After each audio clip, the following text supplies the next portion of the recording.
সুপ্রিয় দর্শক, আপনাদেরকে স্বাগত জানাচ্ছি রাজধানীর ধানমন্ডি এলাকা থেকে।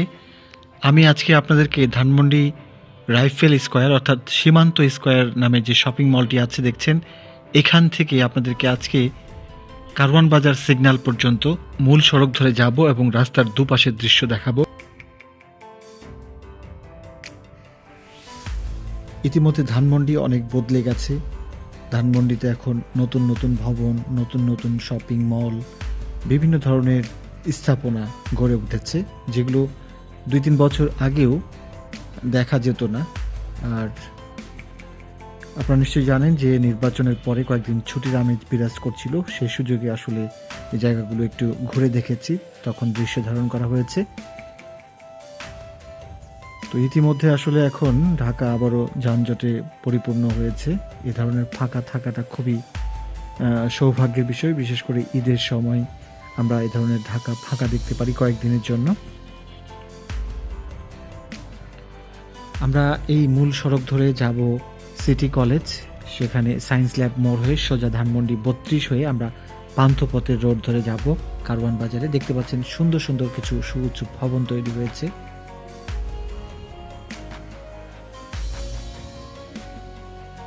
ধানমন্ডির এই রোডটির প্রশস্ততা আগের মতোই আছে, ডিভাইডারগুলো আগের মতো আছে, তবে এই দুপাশে কিছু কিছু নতুন ভবন হয়েছে, আবার অনেক পুরনো ভবনগুলোও আছে বেশ কয়েক বছর আগের। আবার কিছু কিছু ভবন নির্মাণ হচ্ছে, সুউচ্চ ভবন, যেগুলো হয়তো আর কিছুদিন পরে আবারও এই জায়গাগুলো বদলে যাবে এ ধরনের সুন্দর সুন্দর ভবন। এখানে আড়ংয়ের একটি চমৎকার আউটলেট তৈরি করা হয়েছে, যেটি ঢাকার মধ্যে সবচেয়ে চমৎকার একটি আউটলেট।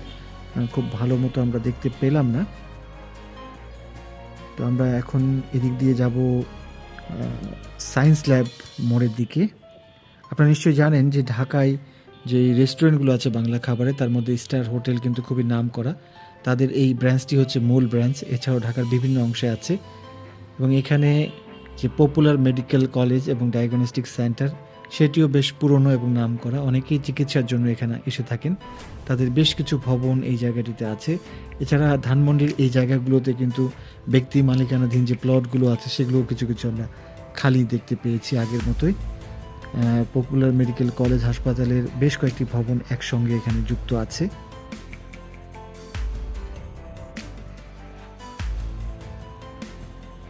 হাতের বামেই আপনারা দেখতে পাচ্ছেন ঢাকা সিটি কলেজ। এটি একটি নামকরা প্রশিক্ষা প্রতিষ্ঠান। এই সিটি কলেজে হয়তো অনেক দর্শকই পড়াশোনা করেছেন।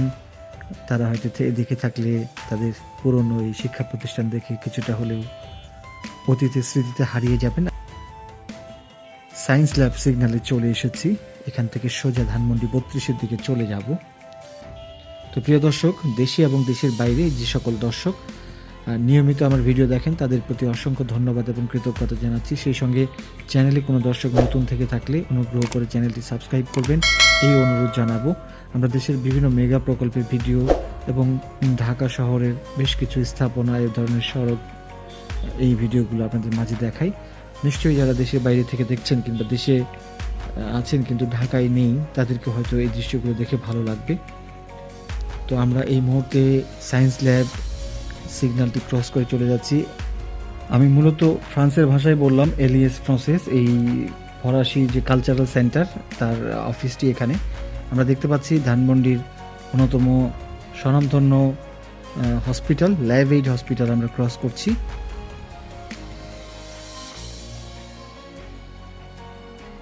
ধানমন্ডির এই জায়গাগুলোতে অনেক কয়েকটি শপিং মল এবং বিভিন্ন ধরনের মার্কেট আছে।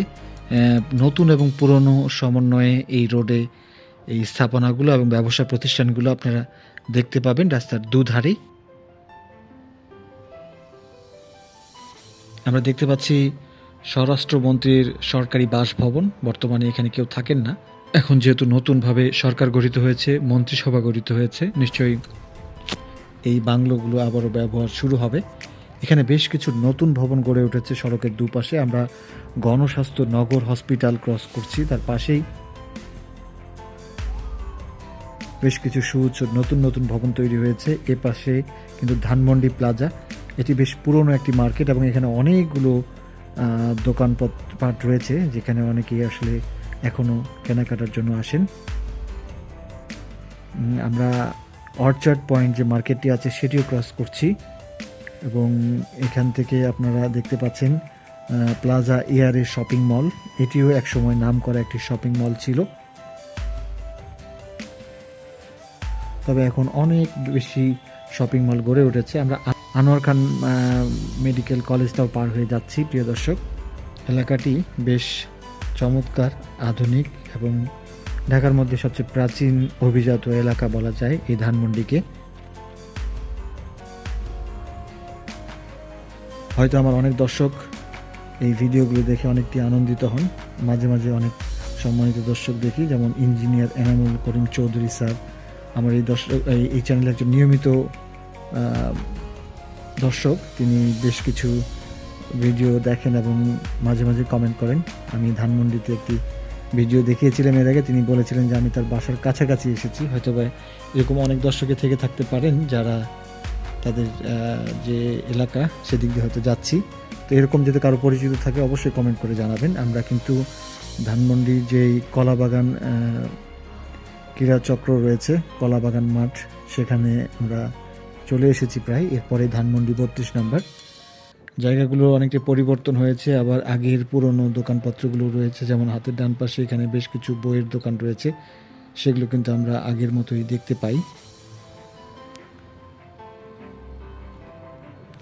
কলাবাগান ক্রিকেট ক্লাব সম্ভবত নামটি, আমার ঠিক স্মরণে আসছে না। এখানে কিন্তু স্টেট ইউনিভার্সিটির ক্যাম্পাস ছিল, বর্তমানে সম্ভবত এই বিল্ডিংগুলোতে এই কার্যক্রমগুলো নেই, আমার ঠিক জানা নেই।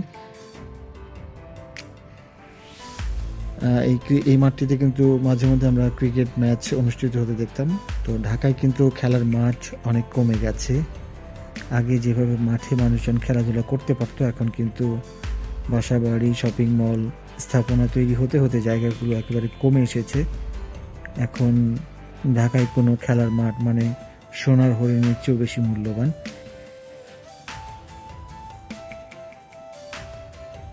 এখানে একটি ছোট্ট শিশু পার্ক রয়েছে এবং ময়লা ফেলার একটি ড্যাম্পিং স্টেশন রয়েছে ছোট্ট। এরপরে কিন্তু ধানমন্ডি 32 নম্বরের কাছাকাছি আমরা চলে এসেছি প্রিয় দর্শক।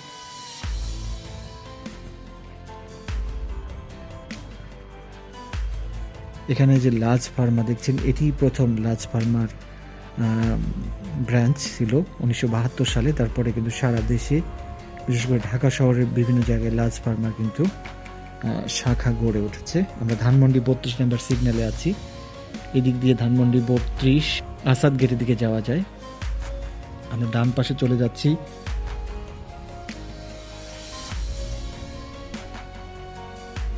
তো প্রিয় দর্শক, আমরা এখন পান্থপথের রোড ধরে যাচ্ছি। এই পান্থপথের রোডটির দুই ধারের প্রশস্ততা কিন্তু খুব বেশি না।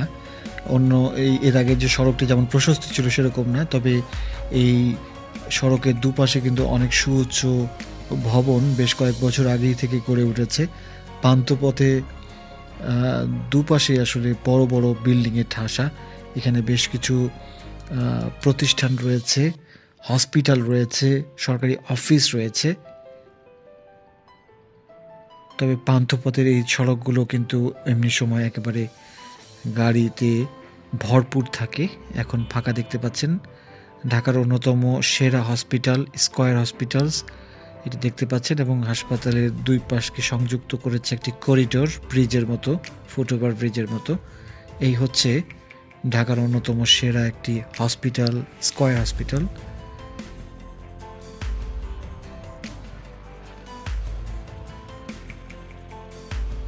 স্কয়ার গ্রুপের এই হসপিটালটি দেখলেন। এছাড়াও কিন্তু দেখতে পাচ্ছেন সুউচ্চ বিশাল ভবন।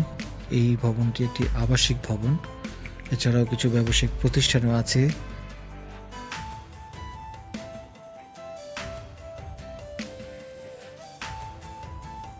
প্রিয় দর্শক, কেমন লাগছে আপনাদেরকে এই ঢাকার দৃশ্যগুলো সেটি অবশ্যই কমেন্ট করে জানাবেন। এছাড়াও আপনাদের যদি কোনো সড়ক কিংবা ঢাকার অন্যতম রাস্তাগুলো দেখার ইচ্ছা হয় জানাবেন, আমরা সেগুলো পর্যায়ক্রমে দৃশ্য ধারণ করে দেখানোর চেষ্টা করব।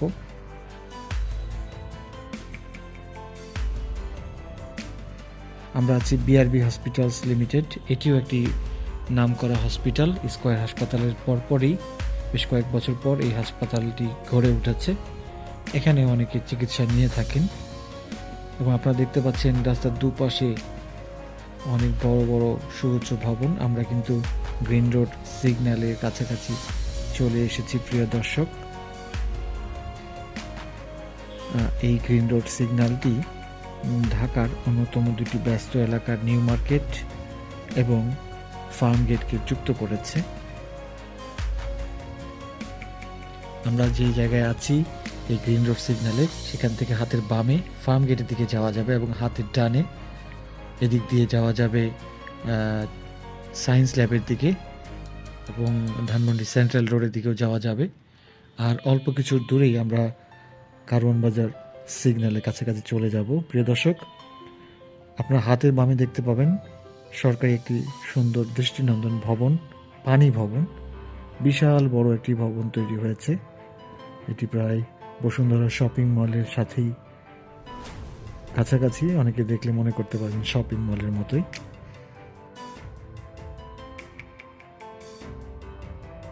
এই হচ্ছে পানি ভবনের দৃশ্যটি আপনারা দেখতে পেলেন। আমরা কিন্তু এখন এটি ক্রস করে চলে এসেছি বসুন্ধরা শপিং মলের কাছাকাছি। ঢাকার অন্যতম নাম করা ব্যস্ততম একটি শপিং মল। যদিও এর চেয়ে যমুনা ফিউচার পার্ক অনেক বড়, কিন্তু এত বেশি জনপ্রিয় নয়, কারণ এটি একবারে সেন্টার পয়েন্টে। ঢাকার সব প্রান্তের মানুষ সুন্দরভাবে আসতে পারেন। কিন্তু বসুন্ধরা আবাসিক এলাকার কাছাকাছি যমুনা ফিউচার পার্ক এই শপিং মলটি আসলে সেভাবে সব এলাকার মানুষ যেতে পারে না, কিছুটা যানজটও থাকে। তবে এখানে মেট্রো রেল হয়, এখন আরও সুবিধা হয়েছে। এবং এরপরে কিন্তু আরও বেশ কয়েকটি সুউচ্চ ভবন দেখা যাচ্ছে এবং কারওয়ান বাজারে কিন্তু অনেক বড় বড় গগনচুম্বী ভবন গড়ে উঠেছে, দেখতেও কিন্তু সুন্দর লাগে। আমরা মেট্রো রেল স্টেশনটি দেখতে পাচ্ছি এবং মেট্রো লাইনটিও দেখতে পাচ্ছি। এদিক দিয়ে একটি ট্রেন চলে যাচ্ছে, সেই দৃশ্যটি আমরা দেখতে পেলাম প্রিয় দর্শক।